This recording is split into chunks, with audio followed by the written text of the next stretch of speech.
¿Cómo están? ¿Cómo se encuentran? Soy el doctor Israel, el creador de Apuntes Médicos, y hoy vamos a ver una estructura que es la piel. Vamos a verla de una forma histológica. Primeramente, antes de eso, vamos a definir que la piel es el órgano más extenso que cubre todo nuestro cuerpo, que llega a ciertos niveles, por ejemplo, en la zona de la boca, la zona del ano, de la vagina, que se produce una zona de transición mucocutánea. La piel es tan compleja que tiene muchas funciones en nuestro cuerpo. Por ejemplo, tenemos la barrera contra diversas bacterias, virus, ciertos parásitos. Por ejemplo, en el caso de los parásitos del Necator, las uncinarias, son parásitos que tienen como un gancho y se introducen por la planta de los pies, que ingresan y nos producen la enfermedad. Pero esto solo hay en lugares tropicales y subtropicales del mundo. Otra función es la función de ser una barrera mecánica contra ciertas sustancias, pero también hay sustancias que no lo es. Por ejemplo, la característica de la piel o de su pared, por ejemplo, que es liposoluble. Por ejemplo, hay ciertos medicamentos, cremas tópicas que me sirven porque se introducen esos medicamentos, ¿sí?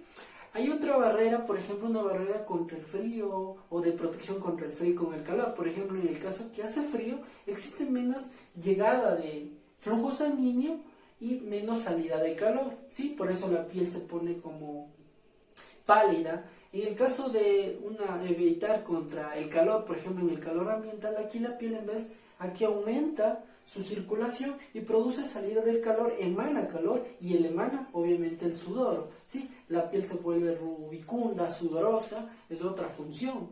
Sirve una barrera, por ejemplo, es una barrera de termorregulación, este fenómeno que les digo. Tiene otra protección, una barrera inmunológica, mediante unos tipos de células que vamos a ver después, nos permite evitar algunas enfermedades. Vamos a tener que también tiene una forma de un órgano sensorial, que me permite, obviamente, el calor, el frío o la presión mediante ciertas estructuras. Asimismo, la piel me sirve como un espejo. Como quiero decir, por ejemplo, cuando un paciente tiene ictericia o hay unas enfermedades virales, por ejemplo, el sarampión, la rubiola, la piel demuestra eso. O hay cicatrices, por ejemplo, cicatrices, heridas, que también me ayuda. Por eso la piel es muy importante. Y otra función que es, por ejemplo, la pérdida de líquidos. Por ejemplo, en el caso de un paciente con quemadura, la piel es afectada, la quemadura borra cierta parte, dependiendo de qué tipo de quemadura, borra esto y los líquidos se salen. Por eso los pacientes con quemadura en emergencias sufren deshidratación. Ahora vamos a ver de forma histológica la piel. La piel está dividida o se dispone, digamos, de capas. Por ejemplo, va desde el epidermis, desde afuera hacia adentro, epidermis, dermis, hipodermis. La epidermis, vamos a ver, que también se vuelve a subdividir. La principal célula que compone esta capa son los queratinocitos. Vamos con la primera capa, que es la capa basal. Luego es la capa espinosa, la granulosa, la lúcida y la córnea. Primero la capa basal o la capa germinativa, que está formada por las principales células, las células de los queratinocitos de forma cuadrada, los núcleos redonditos. Pero estas células, como van pasando por capas, va subiendo, va habiendo una transformación, por lo cual esta capa es la capa germinativa, la que me sigue produciendo las demás capas. Después tenemos la capa espinosa. La capa espinosa, esta se caracteriza, por ejemplo, en los tintes histológicos, que se ven en forma como de estrellas, porque sufren retracción por la tinción.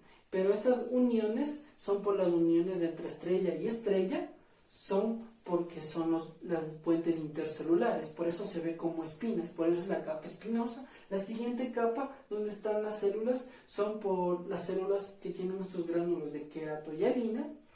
Siguiente tenemos la capa lúcida, que solo se ve en palmas y plantas, y obviamente, como podemos observar, las capas van desde cuadraditas hasta ser redonditas, hasta llegar a la capa córnea, cuando ya son células muertas, ya no tienen núcleo y forman el estrato córneo, ¿sí? El estrato córneo, que es nuestra capa de protección, ¿sí? Después de eso tenemos la capa de la dermis. La dermis se divide en dos capas, papilar y reticular. La principal característica de la papilar es la que obviamente forma de papilas, que viene después de la capa basal del epidermis. Esta es más irrigada que las demás, ¿sí? Hay otras estructuras que también nos ayudan, como sentir, palpar, que vamos a explicarlos, la papilar, y luego la capa reticular, que también está formada obviamente. Todo esto es por tejido conectivo laxo, ¿sí? Acá hay más fibras, digamos, densas, que nos permite ver, también hay fibroblastos, mastocitos, todo lo que forma el tejido conectivo, ¿sí? Es la diferencia, ¿sí? Papilar y reticular. Y por último tenemos la hipodermis también llamada subdermis o también endodermis, pero principalmente la dicen también tejido celular subcutáneo. ¿Por qué? Porque está debajo de las dos, epidermis y endodermis, y porque la mayor estructura, la mayor presencia es que aquí ya hay gran cantidad de adipocitos, de grasa, ¿sí? Tenemos la hipodermis. Siguiente de eso vamos a ver las diversas estructuras que la componen. Las células principales que presentan el queratinocito, la célula que es estructural del epidermis, que va desde la capa basal por sus diferentes fases hasta el estrato córnea. Siguiente tenemos al melanocito, que es una célula dendrítica proveniente de la cresta neural, ¿sí? El color de la piel dependerá de la cantidad de melanosomas, no de melanocitos. Y cabe recalcar que la melanina se produce por la acción de la tirosinasa. El melanocito, ¿dónde se localiza? En la capa basal y en la matriz del pelo. La célula de Langerhans, una célula dendrítica, también que pertenece al sistema mononuclear fagocítico. Esta célula es la que la presenta sus antígenos o los antígenos que encuentra a la CD4, obviamente por respuesta inmunológica, por la presencia de un virus, una bacteria, un parásito. Tenemos la célula de Merkel, que es un tipo de célula de origen neuroectodérmico. No tiene alguna cierta función, pero se ha visto principalmente que estas células tienen afección o principal acción en la presencia en el tumor de Merkel. Vamos a hablar ahora de unas estructuras que son los corpúsculos. Recordemos que la dermis papilar o superficial y la dermis reticular o profunda, estas están formadas principalmente por colágeno de tipo 1. Hay la presencia de fibras elásticas, mastocitos, histiocitos y terminaciones de fibras nerviosas que terminan formando ya sea el corpúsculos de Pacini, como podemos observar en la región de la dermis profunda, o la dermis reticular, responsables de ¿cuál? ¿De qué? De la presión, ¿sí? Y tenemos la otra, que es esta terminación nerviosa formando el corpúsculo de Meissner en la dermis superficial, en las papilas, responsables del tacto. Y por último vamos a ver unas glándulas que se distribuyen en el cuerpo. Tenemos la glándula sudorípara apócrina, que esta glándula, ¿dónde se localiza? Se localiza en la mayor parte del cuerpo, especialmente en la región anogenital, en el vestíbulo nasal. Esta tiene su secreción o su producción de forma de una decapitación, una parte de la célula. Tenemos otra glándula, que es una glándula écrina, que esta se localiza en axilas, en palmas, en plantas. Su producción o su secreción, ¿cómo se la hace? Mediante exocitosis.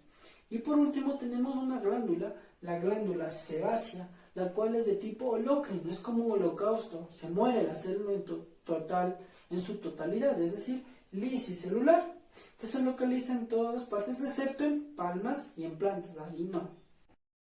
Y para más contenido, sígueme en mis redes sociales Apuntes Médicos.